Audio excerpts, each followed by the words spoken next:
Peter Rabbit by Beatrix Potter. Once upon a time, there were 4 little rabbits, and their names were Flopsy, Mopsy, Cottontail, and Peter. They lived with their mother in a sandbank underneath the root of a very big fir tree. "Now, my dears," said old Mrs. Rabbit one morning, "you may go into the fields or down the lane, but don't go into Mr. McGregor's garden. Your father had an accident there. He was put in a pie by Mrs. McGregor. Now run along and don't get into mischief. I am going out." Then old Mrs. Rabbit took a basket and her umbrella and went through the wood to the baker's. She bought a loaf of brown bread and 5 currant buns. Flopsy, Mopsy, and Cottontail, who were good little bunnies, went down the lane to gather blackberries. But Peter, who was very naughty, ran straight away to Mr. McGregor's garden and squeezed under the gate. First he ate some lettuces and some French beans, and then he ate some radishes. And then, feeling rather sick, he went to look for some parsley. But round the end of a cucumber frame, whom should he meet but Mr. McGregor? Mr. McGregor was on his hands and knees planting out young cabbages, but he jumped up and ran after Peter, waving a rake and calling out, "Stop, thief!" Peter was most dreadfully frightened. He rushed all over the garden, for he had forgotten the way back to the gate. He lost one of his shoes among the cabbages, and the other shoe amongst the potatoes. After losing them, he ran on 4 legs and went faster, so that I think he might have got away altogether if he had not unfortunately run into a gooseberry net and got caught by the large buttons on his jacket. It was a blue jacket with brass buttons, quite new. Peter gave himself up for lost and shed big tears, but his sobs were overheard by some friendly sparrows who flew to him in great excitement and implored him to exert himself. Mr. McGregor came up with a sieve which he intended to pop upon the top of Peter, but Peter wriggled out just in time, leaving his jacket behind him, and rushed into the tool shed and jumped into a can. It would have been a beautiful thing to hide in if it had not had so much water in it.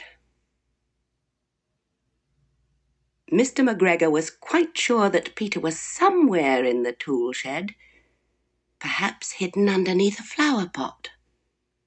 He began to turn them over carefully, looking under each. Presently, Peter sneezed. Ka-tissue! Mr. McGregor was after him in no time, and tried to put his foot upon Peter, who jumped out of a window, upsetting 3 plants. The window was too small for Mr. McGregor, and he was tired of running after Peter. He went back to his work.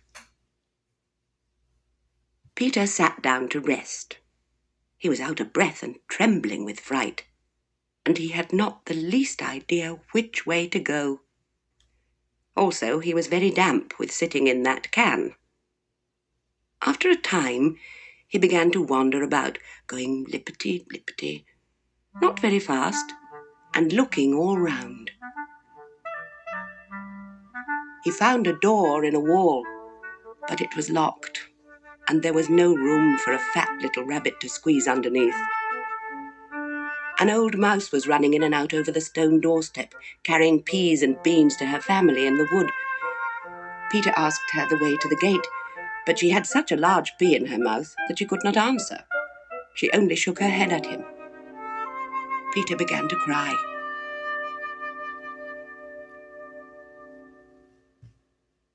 Then he tried to find his way straight across the garden, But he became more and more puzzled.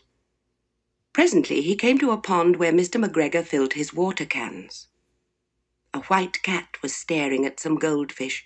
She sat very, very still, but now and then the tip of her tail twitched as if it were alive.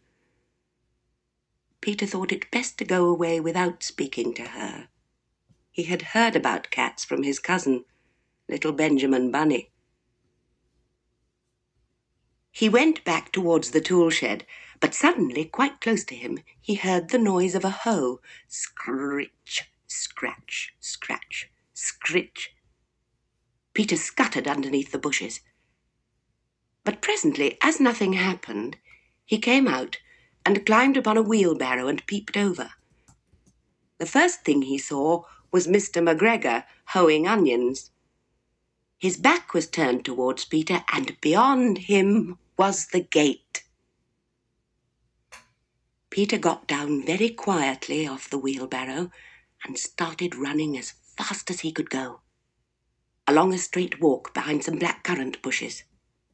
Mr. McGregor caught sight of him at the corner, but Peter did not care. He slipped underneath the gate and was safe at last in the wood outside the garden.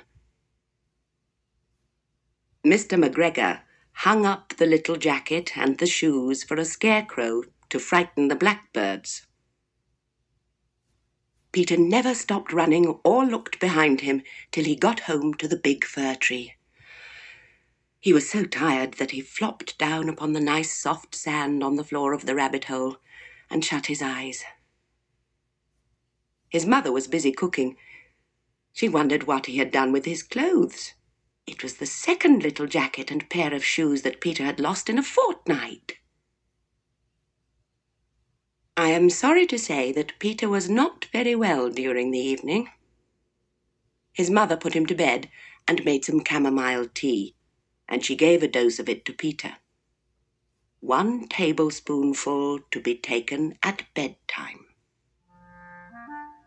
But Flopsy, Mopsy, and Cottontail had bread and milk and blackberries for supper.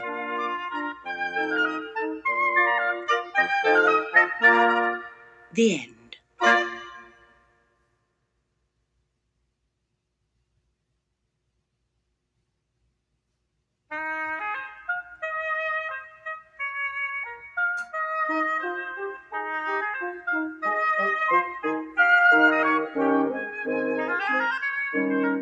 The Tale of Benjamin Bunny by Beatrix Potter.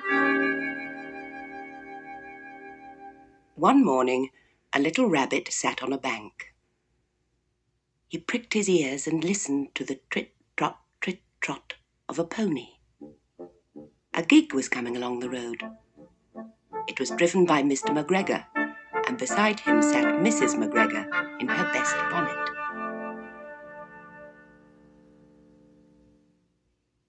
As soon as they had passed, little Benjamin Bunny slid down into the road and set off with a hop, skip, and a jump to call upon his relations, who lived in the wood at the back of Mr. McGregor's garden.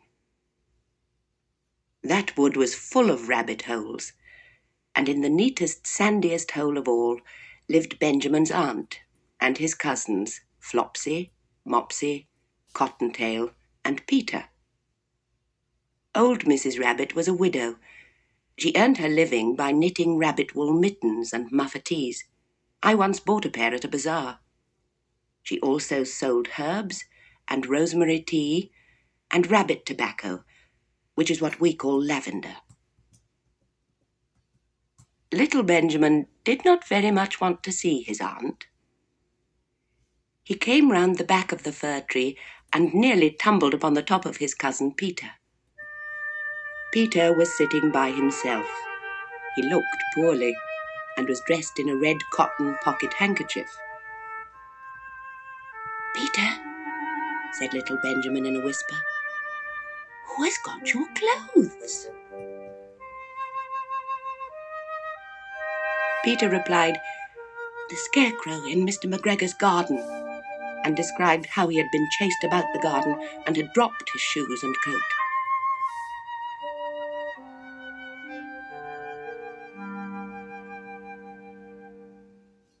Little Benjamin sat down beside his cousin and assured him that Mr. McGregor had gone out in a gig, and Mrs. McGregor also, and certainly for the day, because she was wearing her best bonnet.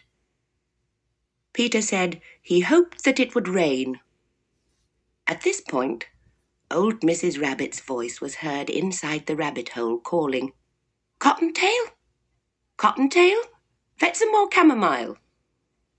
Peter said he thought he might feel better if he went for a walk.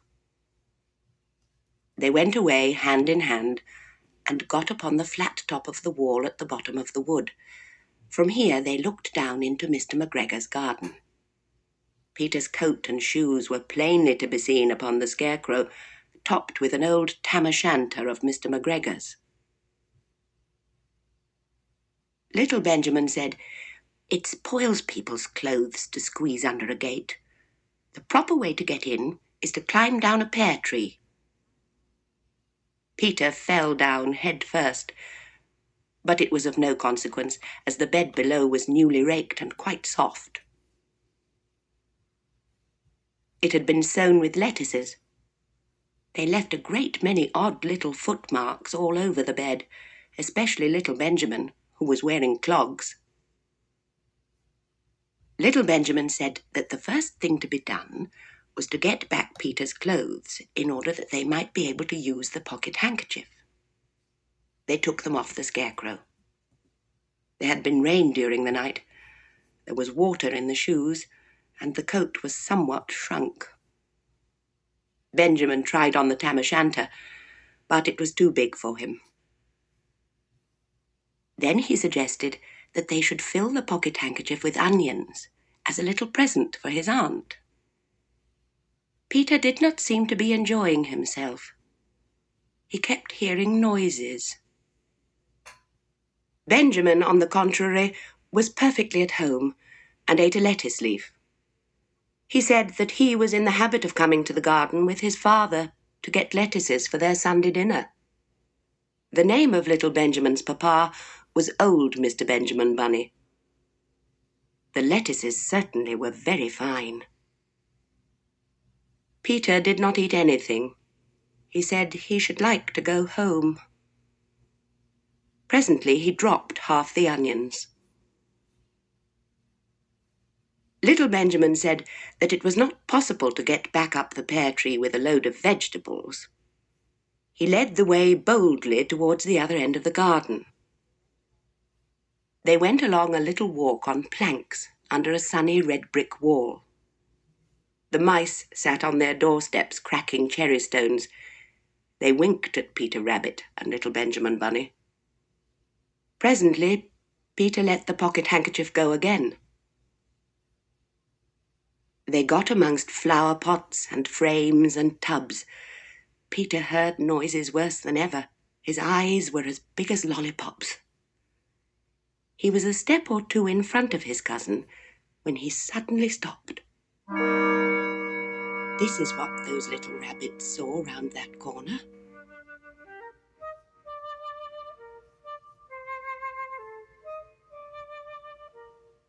Little Benjamin took one look, and then, in half a minute less than no time, he hid himself and Peter and the onions underneath a large basket. The cat got up and stretched herself.